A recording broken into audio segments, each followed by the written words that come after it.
नमस्कार मित्रांनो, स्वागत आहे आपल्या चॅनल सिक्युरिटी टेकमध्ये.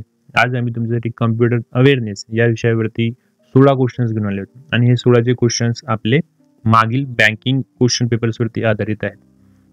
कॉम्प्युटर अवेअरनेस हा असा विषय आहे की ज्याचे क्वेश्चन्स नेहमी रिपीट होतात. तर त्यासाठी हा व्हिडिओ तुम्ही एंडपर्यंत नक्की बघा आणि जर तुम्ही IBPS किंवा कोऑपरेटिव्ह एक्झामची प्रिपरेशन करत असाल तर हा व्हिडिओ तुम्हाला नक्कीच तुमच्या प्रिपरेशनमध्ये मदत करेल. चला तर मग सुरू करूया. पहिला प्रश्न आहे TCP/IP प्रोटोकॉलचे काम काय आहे? ऑप्शन्स आहेत फाईल सिस्टीम व्यवस्थापन करणे, नेटवर्क कनेक्शन स्थापित करणे आणि डेटा ट्रान्सफर करणे, वेब पेज डिझाईन करणे किंवा मालवेअर हटवणे. तर याचं अचूक उत्तर आहे ऑप्शन बी, नेटवर्क कनेक्शन स्थापित करणे आणि डेटा ट्रान्सफर करणे. तर डेटा जे पण आपण ट्रान्सफर करतो लॅन केबल थ्रू करतो, मीन्स की वायर्ड झालं किंवा वायरलेस ब्लूटूथ किंवा वायफाय यूज करून करतो. तर त्यासाठी आपण TCP/IP प्रोटोकॉलचं यूज करतो. नेक्स्ट क्वेश्चन आहे फायरवॉलचं मुख्य उद्देश काय आहे? ऑप्शन्स आहेत नेटवर्क सुरक्षित ठेवणे, हार्डवेअरचं संरक्षण करणे, ऑपरेटिंग सिस्टीम बॅकअप करणे, डेटा गहाळ होण्यापासून वाचवणे.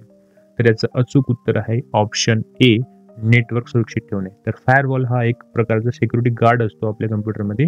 त्याचं एक काम आहे की आपलं नेटवर्क हे नेहमी सुरक्षित ठेवणे.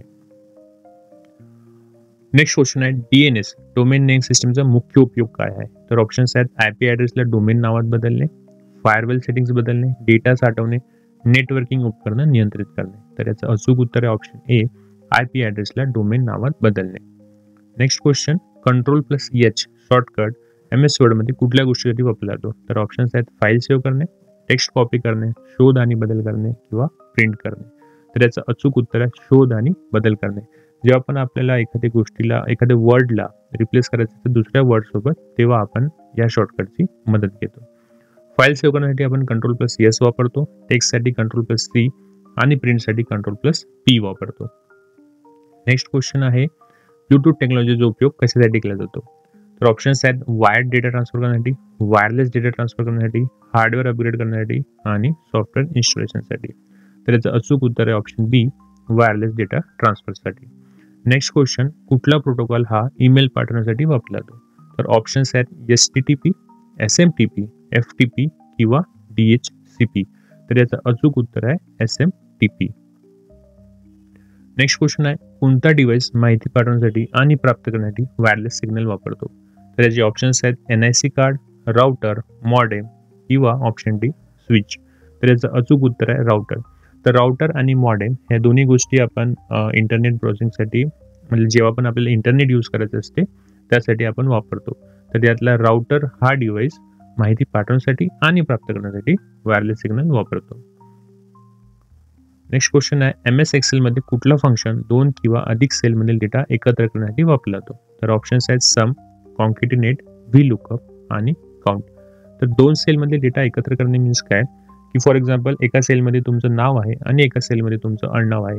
जर का आपल्याला त्या दोन्हीला कंबाईन करायचं आहे आणि ॲज अ फुल नेम दाखवायचं आहे तर त्याला आपण एकत्र करू शकतो आणि ते करण्यासाठी आपण एक्सेलमध्ये कॉन्केटिनेट फंक्शन वापरतो. तर ऑप्शन बी हे अचूक उत्तर आहे. नेक्स्ट क्वेश्चन आहे संगणक हार्डवेअरमध्ये ALUचं प्रमुख कार्य काय आहे? तर ऑप्शन्स आहेत लॉजिकल आणि अंकगणितीय क्रियाकलाप करणे, स्टोरेज व्यवस्थापन करणे, डेटा सुरक्षा सुनिश्चित करणे, नेटवर्क कनेक्शन व्यवस्थापन करणे. तर याचं अचूक उत्तर आहे ऑप्शन ए, लॉजिकल आणि अंकगणितीय क्रियाकलाप करणे. आणि ALUचं फुल फॉर्म सुद्धा तुम्हाला वापरू शकतात. तर त्याचं फुल फॉर्म आहे arithmetic logic unit. Next question आहे संगणकाच्या कोणत्या घटकाला व्होलाटाईल मेमरी म्हणतात? तर ऑप्शन्स आहेत हार्ड डिस्क, रॅम, रॉम आणि CD. तर ऑप्शन बी हे करेक्ट आन्सर आहे रॅम. तर संगणकाला जेव्हा पण टेम्पररी स्वरूपात एखादी माहिती सेव्ह करायची असते तर तेव्हा तो व्होलाटाईल मेमरी वापरतो. आणि तेच आपण जर आपलं वर्ड फाईल सेव्ह करतोय किंवा PPT फाईल सेव्ह करतोय तर ते आपण हार्ड डिस्कवरती परमनंट स्वरूपासाठी वापरतो. तर हार्ड डिस्क परमनंट मेमरीसाठी वापरला जातो. तर हे तुम्ही लक्षात ठेवा. नेक्स्ट क्वेश्चन आहे विंडोजमध्ये टास्क मॅनेजर उघडण्यासाठी कुठला शॉर्टकट वापरला जातो? तर ऑप्शन आहेत Ctrl+Shift+Escape, Ctrl+Alt+Delete, Ctrl+Shift+Delete किंवा Alt+F4. तर याचं अचूक उत्तर आहे Ctrl+Alt+Delete. टास्क मॅनेजरचं काम आहे की जेवढे पण टास्क आपल्या सिस्टीममध्ये चालू आहेत तर त्यांना मॅनेज करणे. तर टास्क म्हणजे काय की आपण वर्डवरती काम करतोय किंवा ब्राउझर कुठला क्रोम ब्राउझर आपलं ओपन आहे तर हे सगळे टास्क झाले तर यांना मॅनेज करण्यासाठी आपण टास्क मॅनेजर हे वापरतो. नेक्स्ट क्वेश्चन आहे क्लाउड कम्प्युटिंग म्हणजे काय? तर ऑप्शन्स आहेत इंटरनेटवर डेटा संचयित करणे आणि प्रक्रिया करणे, हार्ड डिस्कवर फाईल स्टोअर करणे, लोकल नेटवर्कमध्ये डेटा ट्रान्सफर करणे किंवा वेब ब्राउझिंग करणे.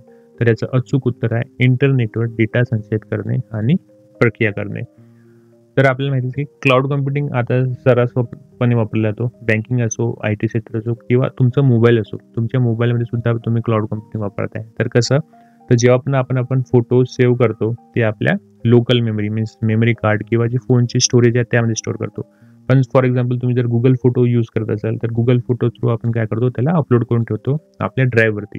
तर ते एका प्रकारचं क्लाउड कम्प्युटिंगच झालं. नेक्स्ट क्वेश्चन आहे MS वर्डमध्ये मेल मर्ज कशासाठी वापरला जातो. तर ऑप्शन्स आहेत ईमेल पाठवणे, एकाच पात्रात विविध डेटा एकत्र करणे, टेक्स्टला फॉर्मॅट करणे आणि डॉक्युमेंट प्रिंट करणे. तर याचं अचूक उत्तर आहे एकाच पत्रात विविध डेटा एकत्र करणे. नेक्स्ट क्वेश्चन आहे कोणता प्रोटोकॉल इंटरनेट ब्राउझिंगसाठी वापरला जातो. मगाशी आपण ईमेलसाठी बघितला, आता इंटरनेट ब्राउझिंगसाठी बघतोय. तर ऑप्शन्स आहेत FTP, STTP, SMTP आणि DHCP. तर HTTP हा प्रोटोकॉल हा इंटरनेट ब्राउझिंगसाठी वापरला जातो. SMTP हा मेलसाठी वापरला जातो. हे दोन्हीमध्ये कन्फ्युजन नका करू, हे दोन्ही क्वेश्चन्स वेगळे वेगळे आहेत. नेक्स्ट क्वेश्चन आहे BIOSचा मुख्य उद्देश काय आहे. तर ऑप्शन्स आहेत संगणक बूट करणे आणि हार्डवेअर नियंत्रित करणे, डेटा साठवणे, नेटवर्किंग सेटअप करणे, सॉफ्टवेअर इन्स्टॉल करणे. तर याचं अचूक उत्तर आहे ऑप्शन A, संगणक बूट करणे आणि हार्डवेअर नियंत्रित करणे. लास्ट क्वेश्चन, संगणकाच्या कोणत्या घटकामध्ये डेटा स्टोरेज दीर्घकालीन व्यवस्थापन होते. तर ह्याचं मगाशीच आपण डिटेलमध्ये बघितलं की दीर्घकालीन म्हणजे की परमनंट स्टोरेज किंवा लॉंग ड्युरेशनसाठी जर स्टोअर करायचं असेल तर आपण नक्कीच हार्ड डिस्कचा यूज करतो. तर ऑप्शन B हे करेक्ट आन्सर आहे. तर जसं मी तुम्हाला सांगितलं की क्वेश्चन नंबर 17 याचं आन्सर मी तुम्हाला सांगणार नाही आहे. याचा आन्सर जर तुम्हाला माहिती असेल तर आम्हाला तुम्हाला कमेंट बॉक्समध्ये काढवायचं आहे. या आन्सरसोबत तुम्हाला 16 पैकी किती अचूक उत्तर आलेत त्याची माहिती सुद्धा आम्हाला कमेंट बॉक्समध्ये काढवायची आहे. तर फॉर एक्झाम्पल 16 पैकी तुम्हाला 14 आले असतील तर तुम्हाला फक्त लिहायचं आहे की 14 किंवा 13 आले असेल तर 13 लिहायचं आहे. अशा प्रकारे आम्हाला कमेंट बॉक्समध्ये तुम्ही कळू शकता. जर माहिती आवडली असेल तर व्हिडिओला लाईक करा, चॅनलला सबस्क्राईब करा आणि व्हिडिओला शेअर करा. धन्यवाद.